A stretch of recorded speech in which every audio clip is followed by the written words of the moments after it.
I'm going to start by giving some credit to Atlanta. This Atlanta team has swept the second best team in their division, the Tampa Bay Buccaneers. This Atlanta team began a little rocky and now has come on recently. Their new quarterback, Kirk Cousins, did not have great grades coming out of the first 2 weeks, but that Philadelphia comeback, week 2, Monday Night Football, that started to change what the Falcons thought they could be and what they really were.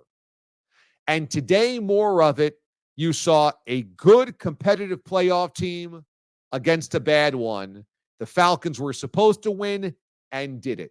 And so credit Atlanta. They are a good football team. Credit Kirk Cousins. He is a good quarterback. This is a 1:00 game, so you don't have to worry about Kirk Cousins at night in prime time, etc.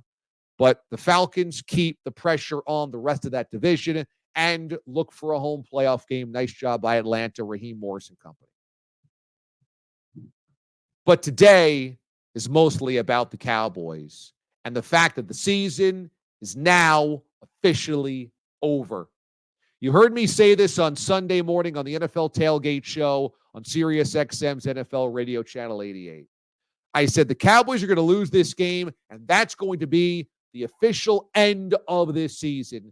And that's absolutely what's happening, and I'll tell you why. This week, you had 3 different Cowboys players, all of which had some type of influence inside that locker room. Essentially say, we don't care about the team. That told me all I need to know about the DNA of the Dallas Cowboys. If it was in any type of question, now it's no longer in question. That team doesn't care about one another. Earlier in the week, Micah Parsons has to do his podcast, obviously, because even though he's not playing football, how could you not talk for an hour about not playing football and about the guys playing football? But he and Trevon Diggs, a teammate, went over their top quarterbacks in this league. They got through 8 QBs and never even mentioned their own guy, Dak Prescott. Now, you can certainly make the argument Dak, coming into the day, was not one of the top 8 quarterbacks in the NFL. But if you care about your team and you're all pulling in the same direction, there is a message inside those walls. We defend one another. We protect one another. We speak well of one another. When you watch that podcast, Trevon Diggs and Micah Parsons, it doesn't even cross their mind to mention Dak Prescott. Not even close. And they're mentioning a rookie like Jaden Daniels. They're mentioning an old guy like Matthew Stafford. They're mentioning Sam Darnold. I mean, and it doesn't even cross their mind to bring up Dak. Number one, hey, Micah, you might want to just shut off a microphone because you're not playing and not contributing. So is it really that important for you to keep talking right now? But number two, if you're leaders of this team, you got to circle the wagons around your own guys, and they did anything but. Then you have Ezekiel Elliott this week, who just flat misses a team meeting on Friday. That's his 3rd missed meeting this season. He's been late for tons of stuff throughout the year. And finally, the Cowboys had enough and said, look, you can't even make the trip. You got to stay home in Dallas. Now, imagine how bad it's got to be for the Cowboys to elicit some discipline. It's got to be really bad. Again, Zeke going into a crucial game. I mean, the Cowboys under 500 coming into today's game against the Falcons and didn't even bother to show up for practice or classwork or film work or whatever.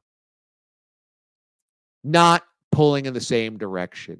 And then you saw the team play like that. There is a reason the Dallas Cowboys implode every year. It just so happens it's happening this year about 2 months ahead of time. We don't even need to wait until the playoffs for it to happen because it's happening now in early November.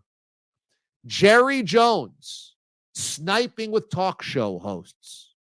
Micah Parsons doing podcasts when he's injured, not even mentioning his quarterback. Ezekiel Elliott not even showing up to practices or film sessions. Speaks to an organization that does not have the main thing. In fact, it's anything but. And then you add to it Mike McCarthy, a guy who's been walked all over many times throughout his career, and you have the perfect storm of a Cowboys team that is hollow, without any center, without any DNA of winning, without any competitive integrity, without any focus or protection of one another. You've got nothing. And it showed today.